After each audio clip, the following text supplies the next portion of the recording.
Camilo, Ondino, pessoal da Complano, pela oportunidade de estar aqui.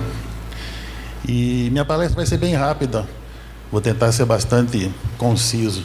Tá? Bom, o tema que me deram foi resultados práticos, né, do MFG ao longo desses últimos 7 anos que a gente tem feito esse trabalho.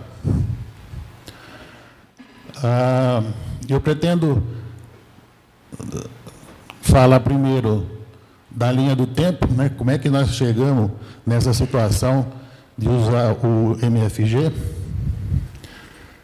e depois as lições aprendidas até agora. Bom, essa primeira parte eu acho que eu vou contar a história de muita gente aqui que está usando o MFG hoje, né? Eu acho que ela é comum para todo mundo. Em 2004, quando foi detectado o greening, nós começamos com inspeções e erradicação de plantas. E aí toda aquela questão de comprar plataforma, pulverização, erradicação. De 2005 a 2014, a gente viu um aumento rápido das infestações, mas continuamos com erradicações. Em 2007, eu tive a oportunidade de participar desse intercâmbio do USDA e ir para a Flórida, juntamente com outros pesquisadores aqui do Brasil, para estudar greening, ou seja, para trocar informações com os pesquisadores da Flórida e comparar os tratamentos que estavam sendo feitos. Bom, e basicamente, se fosse resumir o que eles falaram para nós lá, é o seguinte: olha, nós temos dinheiro, nós temos pesquisadores e nós vamos vencer o greening, né? E começaram todo mundo a procurar a famosa bala de prata. Mas bala de prata é aquele termo usado para alguma coisa que pode resolver um problema grave, rapidamente e com custo baixo, né? E com eficiência. E a cada pesquisa que saía um resultado, todo mundo achava que aquela era a bala de prata, né, que ia resolver o problema. E daí verificava-se que não era bem isso. Aqui, o Phil Stanley mostrando o MOSH reflectivo aluminizado, que confunde a visão do psilídeo. E isso aqui foi em 2012, e em 2014 o Pete Timmer escreve um trabalho dizendo: não existe bala de prata para o controle do greening. E muita gente criticou ele por causa disso. Bom, entre 2010 e 2014, nós começamos a pensar se valia a pena continuar com a erradicação das plantas. E em 2015 e 2016, nessa época, nós resolvemos não mais erradicar a planta, porque o índice era muito alto. Tá? Começamos a fazer o MFG e implementar outras ferramentas que auxiliam no manejo da doença. Tá? E agora vou passar como que nós estamos em 2023. Primeiro, continuamos com o nivelamento da população de inseto, monitorando junto com outras pragas, né, e também com armadilhas coloridas adesivas. Temos aplicado inseticidas semanalmente em talhões novos, de plantas novas, e também nos talhões adultos que circundam esses talhões, tentando fazer uma bordadura dessas plantas novas. Aplicação em drenche de inseticidas sistêmicos. e aplicação de MFG mensalmente. E testando outros produtos que têm aparecido, repelentes e outros produtos que auxiliam no controle da praga.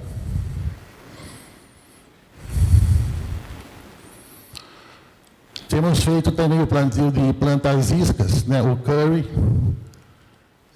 nas divisas, em beira de estradas, de carreadores, e pulverizamos eles com inseticida semanalmente. Temos usado também produto à base de caulin em plantas novas durante o período da seca, onde lava menos e a gente consegue fazer menos aplicações. Temos também usado nas bordaduras de talhões adultos, tá?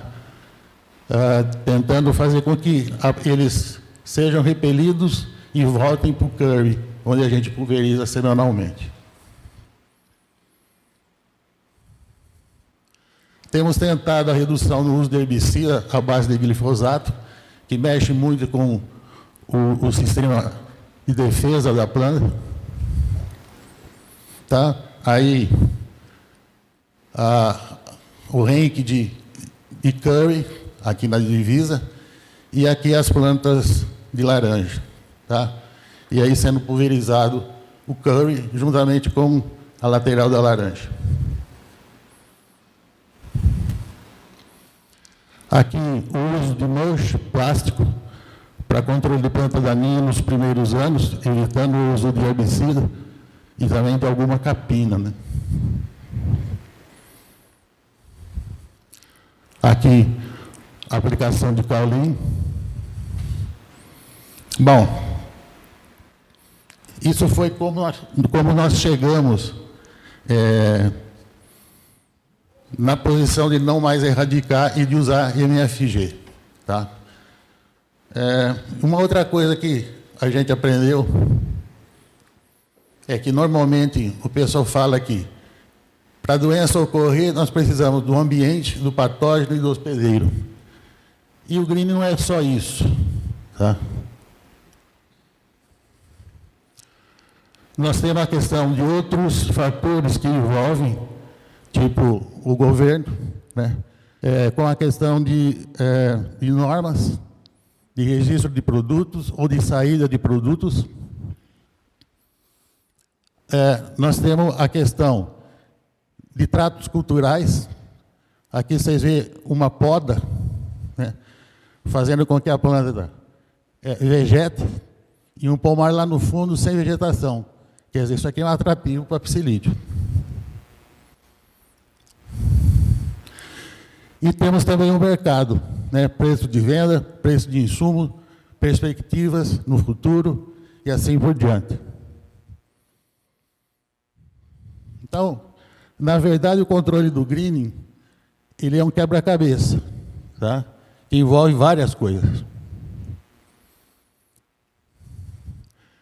Mas aqui está faltando uma outra peça importante, que talvez seja a mais importante, que é pessoas. Tá? São pessoas que monitoram o psilídeo, são pessoas que controlam o psilídeo, são as pessoas que fazem os tratos culturais, que estudam o hospedeiro e assim por diante.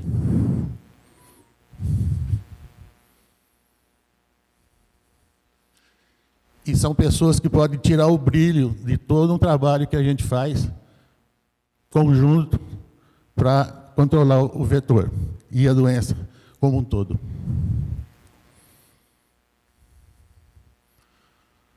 Então, não existe um controle, existe uma gestão para o controle do greening, tá? Que o Hamilton vai falar mais tarde. Bom, esse é o quebra-cabeça HLB, né? E uma das peças fundamentais é o MFG. Tá? Ele veio para somar em todo esse manejo, assim como outras coisas virão. Tá? E nós não temos todas as peças ainda desse quebra-cabeça pronto. Bom, lições aprendidas. Primeiro, não existe a bala de prata. Tá? Segundo, para regiões onde a incidência da doença é pequena ou ainda inexistente, manter a inspeção de plantas, erradicação e controle do vetor. Tá? Isso não pode ser dispensado. Fazer rotação de inseticidas, no caso, para o controle do vetor. Para regiões onde a incidência da doença já não permite mais a erradicação, devido ao alto número de plantas, utilizar todas as ferramentas, como plantas atrativas, produtos à base de caulim, MFG e outras que surgirem. O tratamento fisiológico não dispensa o controle do psilídeo, até hoje, a gente sabe. Mas poderá permitir menor incidência de aplicações de inseticida, controle biológico e assim por diante. Para pomares já implantados, iniciar os tratamentos antes que a produtividade caia devido ao HLB. Não se esqueçam que, quando você introduz o MFG, é um custo a mais. Então, você tem que ter produtividade para compensar isso daí. Tá? Para pomares novos, iniciar o tratamento fisiológico logo após o plantio. A resposta aos tratamentos pode variar devido ao local, copa, porta-enxerto e ano. E necessita de ajustes ao longo do tempo. Manter a planta nutricionalmente equilibrada e com o menor estresse possível. Pomares irrigados ou ferto-irrigados respondem melhor aos tratamentos. Plantas tratadas com MFG, desde o plantio, apresentam menor estresse hídrico durante o período de seca e maior volume de copa nos primeiros anos. Dar maior atenção ao sistema radicular das plantas e reduzir herbicidas que interferem no mecanismo de defesa da planta de citros.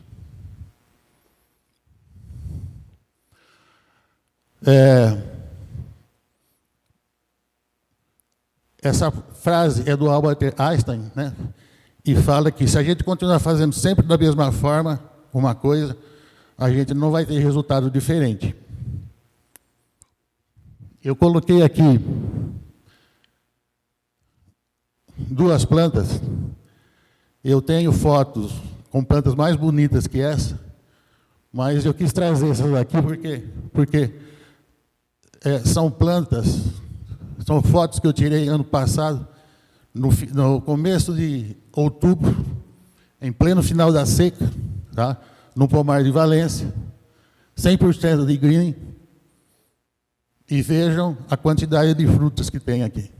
Tem green, às vezes você vai ver aqui, ó, uma fruta um pouco menor, mas o que a gente quer é caixa de laranja colocada no portão da fábrica. Tá? Se tem sintoma ou não. É isso que eu queria colocar. Obrigado.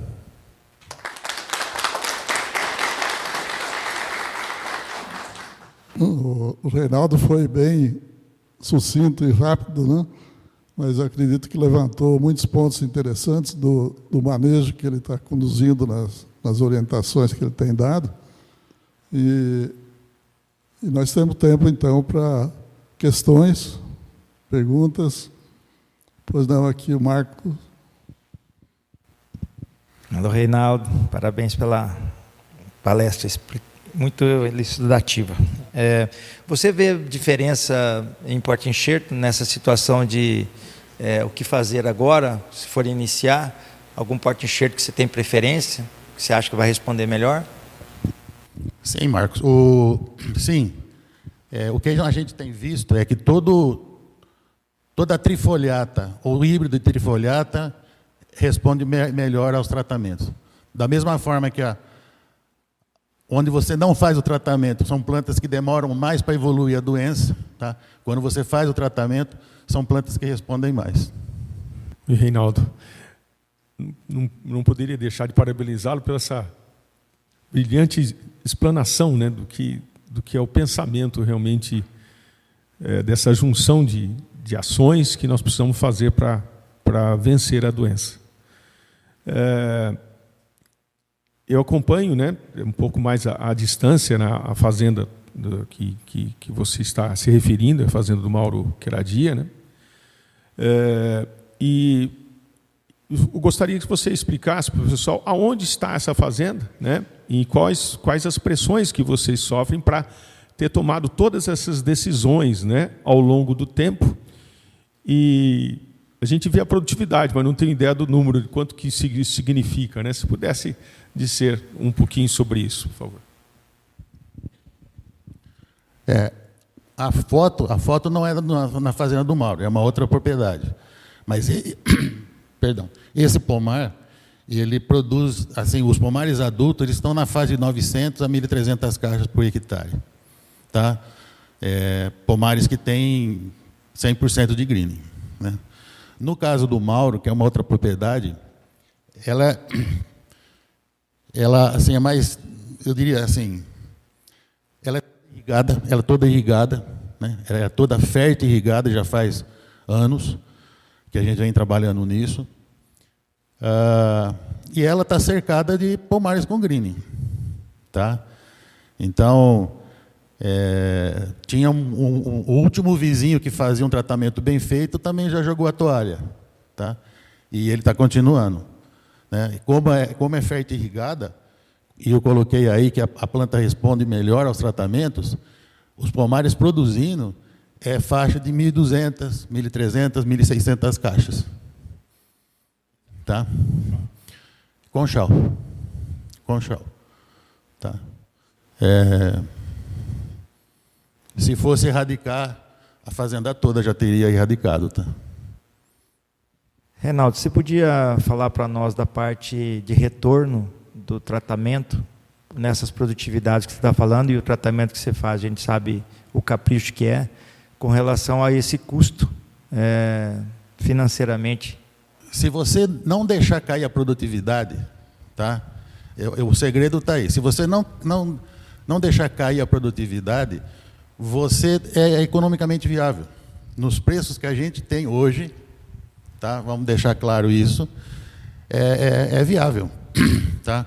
Na verdade, se você comparar o tratamento fisiológico comparado com o que a gente está gastando de inseticida, e não estamos controlando o psilídeo, e o tratamento você vê resultado, na verdade é extremamente econômico. Agora, você não pode deixar o greening depauperar uma planta, tá? E quando você chegar aí 500, 400 caixas, 600 caixas, você querer recuperar. Você não vai recuperar isso num ano, 2 anos. Vai demorar um tempo. Você pode até recuperar, mas o que você vai investir não vai te retornar. Então, no meu ponto de vista, começou sintoma, tá? Na tua região, entra com o tratamento. E em planta nova, começa desde o primeiro ano. Tá? Eu vejo isso daí. Né? É óbvio que nós estamos numa citricultura cara, com custo alto. Tá? Então, mas a perspectiva, você viu no workshop do GECONS, a perspectiva de preço é muito boa nos próximos anos. Bom dia, Reinaldo. Você comentou aí dos pomares novos, começar o tratamento logo cedo.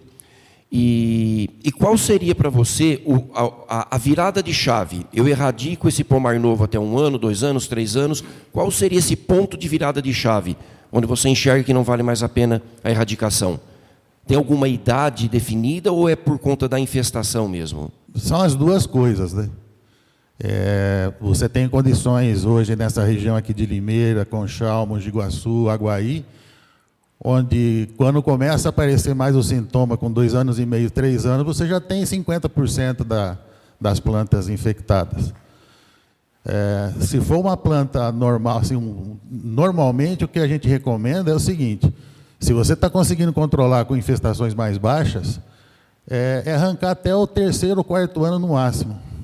Tá? Embora você tenha uma legislação que obrigue até 8 anos, eu acho que isso precisaria ser revisto, né, na atual circunstância,